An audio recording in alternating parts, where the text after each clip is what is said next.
Jadi nampaknya di Kelantan ni, bila saya menerima laporan tadi, ternyata bahawa isu Nek Amar ini begitu menjadi keadaan yang cukup serius, saudara. Saudara. Jadi sebab itu saya katakan, saudara, malahan saya melihat satu lagi, saudara, kerana rasa tidak puas hati terhadap kepimpinan PAS Kelantan, seorang ahli peniaga yang juga merupakan keluarga dalam keluarga Nek Amar, dia akhirnya membuka markas Pakatan Harapan di pekarangan kediaman Timbalan Menteri Besar Kelantan, Datuk Muhammad Amar Nik Abdullah. Saudara, ia tindakan Muhammad Fikri Muhammad Yusof berusia 62 tahun yang membuka markas di cabang 4 Kampung Panco. Dan ini disifatkan kali pertama, saudara, dalam sejarah, kerana selama ini tidak ada mana-mana markas daripada parti-parti lain selain PAS dibuka di sekitar kawasan berkenaan. Muhammad Fakri adalah sepupu kepada Muhammad Amar yang juga calon PAS bagi Dewan Undangan Negeri Panco. Selain calon daripada Pakatan Harapan untuk DUN berkenaan, itu Syed Alid Dustur, Syed Muhammad Zain yang juga turut mempunyai pertalian saudara. Artinya dua-dua mereka bersaudara, saudara. Dan lebih menarik lagi, saudara, dalam kawasan Tanah Lot yang turut sama terdapat juga markas PAS. Pertama kalilah berlaku di Kelantan ni, saudara. Jadi ada markas Pakatan Harapan dibuka bukan oleh ahli jawatankuasa UMNO, tidak, oleh ahli PAS sendiri. Kerana jaraknya beberapa meter saja, saudara. Kata saudara Muhammad Fikri, saya buka markas ini atas lot tanah yang sama dengan kediaman Mak Amar tanpa paksaan sesiapa. Mak Amar adalah sepupu saya, manakala Syed Muhammad Ali Dustar juga saudara saya. Ini dikira tanah ahli keluarga saya. Sejak lahir hingga sekarang ini, inilah kali pertama parti lain dibuka di kawasan ini kerana tempat ini terkenal dengan kubu PAS, katanya. Tujuan saya buat demikian kerana tidak berpuas hati terhadap kepimpinan PAS sekarang. PAS yang kini bukan lagi PAS yang dulu ketika pemerintahan almarhum Tan Sri Nik Abdul Aziz Nikmat. Pemimpin sekarang hanya menggunakan nama Allahyarham, sedangkan tindakan mereka adalah tidak selari. Iaitu keadaan, saudara. Nampak gayanya dia kata, saya juga tidak bergaduh dengan Muhammad Amar kerana setiap kali solat kami akan solat di masjid yang sama. Inilah dikatakan politik matang. Selepas ini sebaik saja selesai mengundi, saya akan menutup semula markas ini. Jika sebelum ini saya adalah penyokong PAS, namun sejak pilihan raya umum ke-14 saya sudah pun menyokong Pakatan Harapan, katanya, saudara. Itu keadaan, saudara. Sebab itu, saudara, saya melihat sekarang ni, saudara, sejak 2-3 hari ini saya terfikir, saudara, apakah semestinya pimpinan berterusan bermusuh? Ini keadaannya. Dan mereka bukan sekadar berbeza pandangan di kancah politik, tapi saya lihat yang agak menggusarkan saya, keadaan sudah beralih kepada cacian peribadi. Saya melihat, saudara, pelbagai tomahan dilontarkan. Malahan tak sama ada Perdana Menteri ke, timbalan Perdana Menteri ke, ataupun pimpinan-pimpinan parti-parti politik pun, semua saling-saling tuduh-menuduh, tunjal-menunjal, saudara. Ada yang mengatakan bodoh. Saya rasa terkejut saya bila ada pemimpin mengatakan Perdana Menteri bodoh. Dia lupa bahawa apa yang mereka lontarkan itu direkod ataupun dirakamkan oleh media sosial dan akan disebar ke seluruh dunia. Dunia melihat apakah rakyat kita memperbodohkan Perdana Menterinya.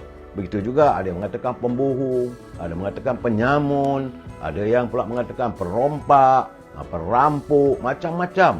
Kleptokrasi lah, macam-macam, saudara.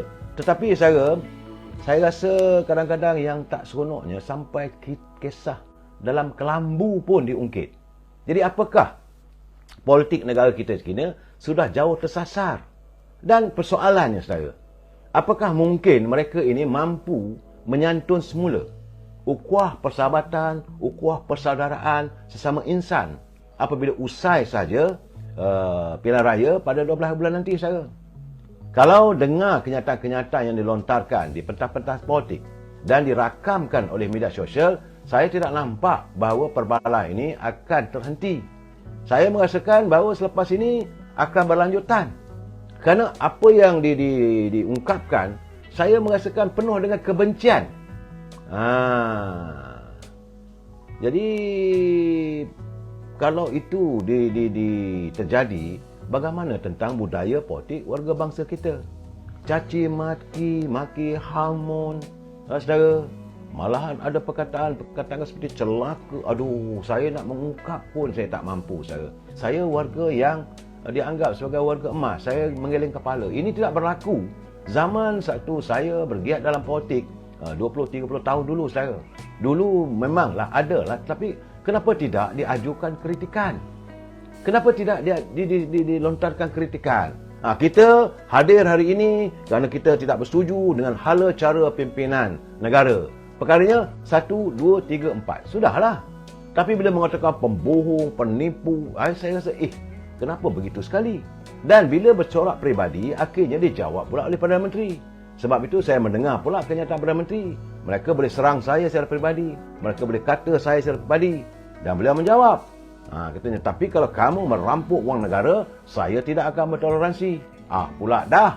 Dan memang pun sekarang ni sudah pun mula terdedah sedikit demi sedikit.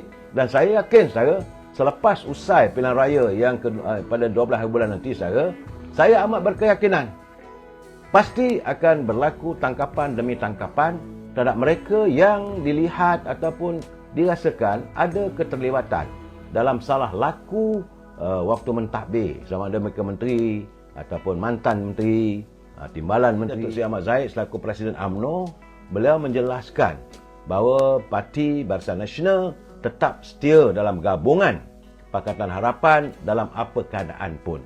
Setakat hari ini, semua gabungan sejumlah 148 ahli parlimen tetap mendukung bersama dengan Datuk Seri Anwar Ibrahim. Jadi tak payahlah nak katakan lepas pilihan raya ini kerajaan begitu, kerajaan begini dan sebagainya. Demikian menurut Presiden UMNO. Beliau begitu yakin dan begitu optimis kerana saat ini beliau berada di Tanah Merah di Kelantan.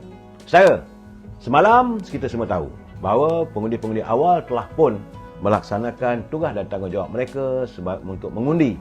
Ya, saudara? Dan laporan saya dapat 95% turun mengundi. Macam-macam lah buat andaian. Yang tak tengok kertas undi pun kata, parti ni boleh dapat, calon ni dapat bagian. Benda itu hanyalah satu andaian, saudara. Kerana semua kertas undi yang pengundi awal saat ini, saudara, telah pun berada dalam lokap polis. Tak ada siapa pun mempunyai akses untuk melihat ataupun mengira. Jadi undi tersebut terkawal rapi di lokap polis di pelbagai negeri dan juga pusat daerah mengundi, saudara. Jadi jangan percaya pada sebarang andaian kononnya pasukan tentera menyokong parti ini, menyokong parti ini, menyokong kerajaan. Jangan percaya. Sebab undi itu rahsia, saudara. Secara rezeki-rezeki harga ayam turun sikit, harga telur terus naik pula dah, saudara. Jadi ini saya perlukan, saudara. Dan bagaimanapun, saudara, saya menerima laporan daripada Kelantan. Jangan anggap saya bias, saya. Memang saya berbalik daripada Kelantan. Tapi hari ini saya menerima laporan daripada Kelantan. Sebab sahabat saya masih lagi ada 2-3 orang lagi berada di Kota Baru. Dan mereka melaporkan kepada saya bahawa katanya bahawa kumpulan penyokong Nik Amar kerana sudah pun mengakui kedudukan mereka kini tergugat. Dan jika diambil kira realiti dan sentimen di lapangan, sejurus saja nama putera ikon lepas itu Tuan Guru Nik Aziz, Nik Abduh tidak tercalon, senario itu semakin menggusarkan mereka. Jadi puncanya adalah kerana Nik Abduh, saudara. Pihak PAS sendiri telah menafikan dakwaan liar kononnya ada usaha pihak tertentu untuk memadam legasi Tan Sri Tuan Guru Nik Aziz. Namun apabila adik almarhum selaku mantan Menteri Besar itu sendiri menyeru agar pengundi memboikot Muhammad Amar dan para orang kuatnya, dan ini adalah krisis dalaman parti yang dilihat amat serius di Kelantan. Jadi selepas 33 tahun, saudara, Kelantan diurus, ditabir oleh pimpinan yang kadang-kadang orang merasakan sebagai pimpinan yang tidak kompeten. Banyak masalah tidak selesai dan ditambah pula lagi dengan permasalahan. Permasalahannya sekarang ini saya melihat kalau di Kelantan adalah culaan terhadap Menteri Besar. Kerana biasalah bahasa-bahasa yang sebegitu.